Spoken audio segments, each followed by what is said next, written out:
So a lot of people don't like squatting because it causes a lot of pressure on their knees, and they're worried that they're going to hurt their knees even more. One of my favorite things to do after I squat is to stretch my quads. Your quads are the four huge muscles that connect to your knee. And if your quads are too tight, it's going to pull your patella, which is your knee bone, in all different directions, causing it to have different improper tracking when you're squatting, which is going to cause a lot of the pain you experience. So one of my favorite stretches is we're going to put the back of your foot on a bench. This is for beginners. Have it flat, and then just slowly sink it down. And this is stretching all four of your quads right here. As this becomes more stretched, your patella is going to be able to track in line with its natural rhythm more properly, and so it's not going to go lateral, medial, all different directions it's not supposed to.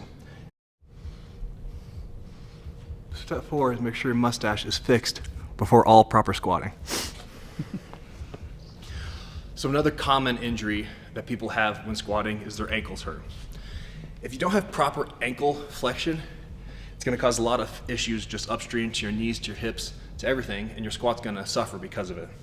So what we like to do is get into our squat position and do some ankle circles. So what I'm going to do, I'm going to squat all the way down. As you see, my feet are externally flared, allowing me to get a little deeper, and then just slowly rotating in it, getting some range of motion in this bottom position so your ankles are more accustomed to if you're deep into your squat.